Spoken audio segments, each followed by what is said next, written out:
En ce 8 mai, on commémorait un peu partout la fin de la Seconde Guerre mondiale et la capitulation allemande. Dans de nombreuses communes du Finistère, plusieurs cérémonies ont eu lieu ce mardi. Le 4 juin prochain, dans le ciel normand, notre invité commémorera à sa façon le débarquement allié en sautant en parachute au-dessus de Sainte-Mère-Église. Dominique Carvestin, bonjour. Bonjour. Vous êtes parachutiste et à ce jour-là, le 4 juin, vous sauterez dans le ciel normand. Expliquez-nous comment s'est organisée cette opération. C'était pas forcément gagné d'avance. Non, c'était un peu difficile puisque ça s'est passé en 2010 et en 2011. Donc lors des rassemblements là-bas, on a évoqué de pouvoir faire sauter pour une commémoration un Français et un ancien parachutiste français. Parce que vous vous rendez tous les ans, depuis 3 ans, voilà, sur place. Et avec un Américain, colonel Johnson. Au début, c'était la petite boutade, mais après, ça a été du sérieux. Donc on s'est vraiment penché toute l'année pour essayer vraiment de réaliser cette chose qui était pour moi impossible. Donc vous avez adhéré à une association.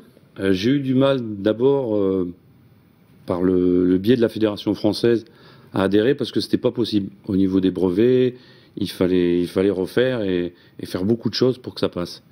Et en fin de compte, il y a une association qui s'est montée en 2011 qui s'appelle ABC Airborne Center.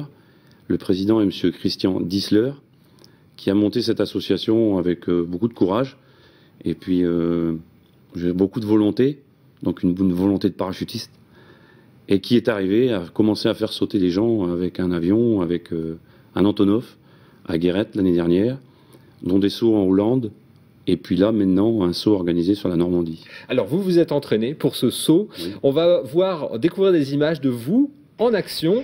Alors ça, expliquez-nous un petit peu là où vous êtes en train de sortir de l'avion. Là, c'est un petit peu différent puisque c'est de la chute libre. Oui. Donc c'est ce que font les chuteurs opérationnels dans l'armée française. Vous avez été dans l'armée. Oui. Vous avez pratiqué ce saut. Oui. Là, vous faites quoi? En fait, vous stabilisez? Là, on fait une sortie arrière, on se stabilise. Et puis vous chutez pendant combien de temps? On chute pendant 50 secondes. Alors ça va très très vite. Très très vite, on n'a pas droit à l'erreur. Vous voyez que les mains, les pieds doivent être bien positionnés. Il suffit d'avoir une main en dessous ou un pied ou une jambe qui s'enfonce et puis voilà, on part en vrille. En 50 secondes, on descend de combien de mètres? En 10 secondes, on fait 500 mètres.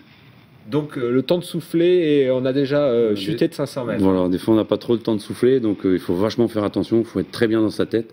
C'est un sport à risque quand même, c'est un sport extrême.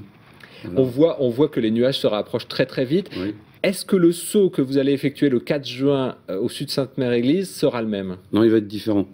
Déjà, c'est un saut en automatique, donc on aura 5 secondes de chute et le parachute va s'ouvrir tout seul. Je veux dire, c'est pas en commandé. Bah alors, il n'y a pas le frisson, l'adrénaline de la chute? Il y a un frisson quand même, si, il y a un frisson. Pourquoi? Parce qu'on se voit sortir de l'avion, on se voit les pieds dans le vide. C'est pas pareil que la chute libre, mais c'est quand même impressionnant. Et puis vous allez sauter en plus avec parachute de l'époque, costume de l'époque, uniforme de l'époque. Uniforme de la 82e.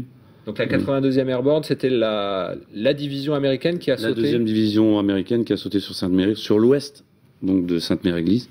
Et la 101e a été larguée, elle, sur Sainte-Mère-Église. En tant que parachutiste, ancien parachutiste de l'armée, désormais parachutiste civil, en quoi sauter sur Sainte-Mère-Église, c'est symbolique? Pour tout parachutiste, c'est énorme quand même de sauter sur Sainte-Mère, quoi. Et puis espérons que vous ne resterez pas accroché au clocher, ouais, comme tout à fait. le célèbre film Le jour le plus long. Merci Dominique Carvestin. On vous souhaite un très bon saut le 4 juin au-dessus dans le ciel normand.